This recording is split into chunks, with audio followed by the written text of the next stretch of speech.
Data. Analytics. Statistics. It seems like these buzzwords are thrown around in almost any conversation these days. What is so important about data analytics that we hear this term almost everywhere we go? Many of you probably already know that large and small companies today are all leveraging data to come up with creative solutions to the issues that they face. But why does that matter to us as students if we're not even working yet? Yes, we can say these words and understand the concepts behind them to talk about in interviews or at our internships, but it's not like we're applying this knowledge on a day-to-day basis. So before I begin, just from a show of hands, how many people here are involved in a student organization on campus, such as a club, a nonprofit, or even a sports team? Okay, and it seems like pretty much everyone in here. I'm sure at some point you've probably wondered either what's the best way to market an event or even recruit new people for your organization. Yeah? Some feedback? Yes. Well, I'm here to tell you that the answer is within the data. Based on the disgusted looks I'm getting from some of you right now, you're probably wondering, why do we need to look at data for a student organization? And it's because studying data can help in so many different areas. And from my experience, these areas mainly include creating more targeted marketing campaigns, improving member recruitment and retention efforts, and increasing an organization's ability to fundraise. My experience with data analytics within a student organization comes mainly from my time with a nonprofit called ASEC, an organization that earns revenue by sending students abroad, labeled as exchange participants, to work on internships and projects that are aligned with the United Nations Sustainable Development Goals, which includes things like eradicating poverty and establishing equal education for all people on a global scale. When I first had the idea of starting a data analytics team within this organization, some of the members of the leadership team were super excited about the idea. Some of the other members were a bit apprehensive. Even the president was a little skeptical, may talk. But that made sense. This was an idea that had never been done before and had absolutely no guarantee of success. But finally, I got the green light, and within just a couple months, we were able to see the kind of impact that this team would have on the rest of the organization. My goal by starting this data analytics team was to assist ASICS members in making more informed decisions.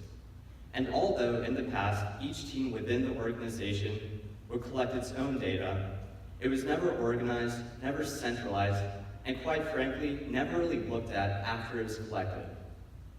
And that made me realize that there is a huge misconception surrounding applying data analytics, that you need to have super smart data scientists who are all using the latest cutting-edge software, which fortunately for us is not the case. The whole purpose of applying data analytics is that you will use the insights that you find to actively change how various aspects of your organizations function.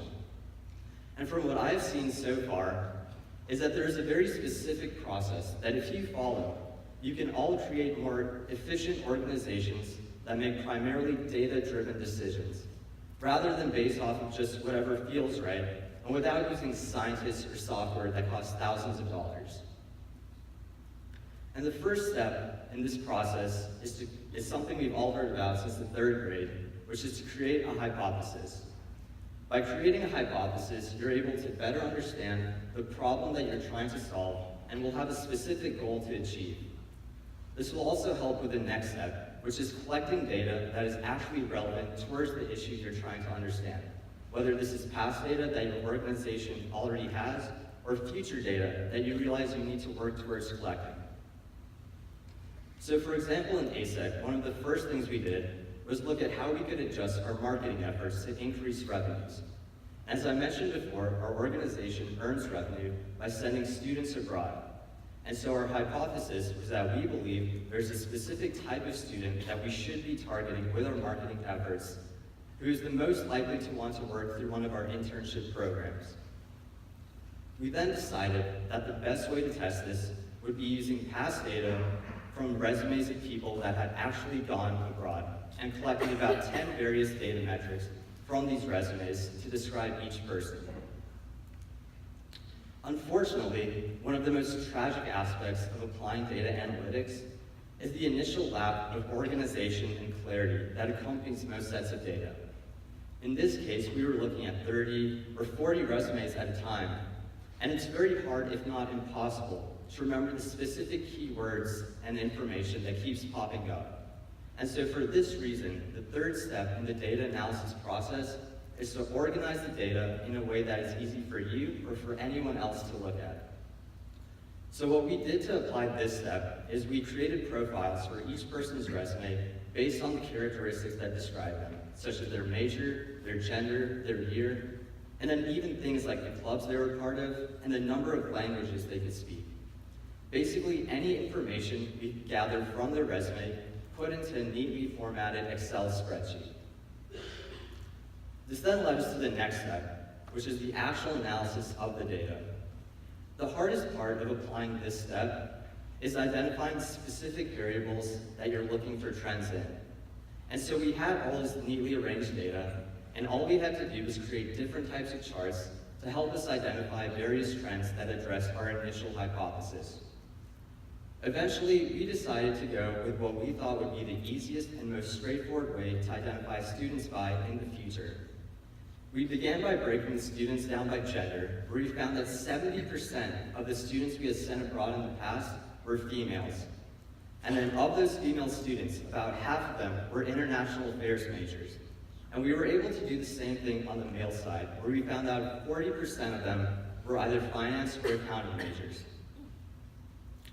We were then able to dive even deeper into this analysis, where we found out that about 40% of our female exchange participants were in their junior year of college, and on the male side, about 50% of them were in their junior year. And so already, from the very first study done by this data analytics team, we were able to identify exactly who we should be targeting with our marketing efforts, which is a female international affairs major in her junior year of college. It may seem like we now have everything we need. However, this isn't the end of the road. The last step in the data analytics process is the implementation phase. Arguably the hardest part of the entire process, this is where you've already collected your data, understood what is working and what can be improved, and have convinced the members of your organization that some action needs to be taken. But now you need to actually change the culture within your organization to fit the new insights that you have found. So for example, with marketing, this could include shifting where you're currently tabling to an area that's more likely to be populated with your target student. Or even better, reaching out directly to the people who you think would be most interested in what your organization has to offer. The amazing thing about college campuses is that they act as their own ecosystems, filled with a variety of people with different interests, all of which can be derived from certain characteristics, such as their major, their group of friends, and even things like where they like to eat and shop. Data analytics gives us the power to group individuals based on this information and allows student organizations to better understand where to focus their efforts. Although it may seem very complex and advanced, data analysis is actually a very simple tool to apply to the processes and the organizations that you are already involved with. As college students, we have the time, the energy, and the ability to change the functions that we're involved with on a daily basis. And so next time you're looking to market your organization or recruit new people, just remember, the answer is within the data. Thank you.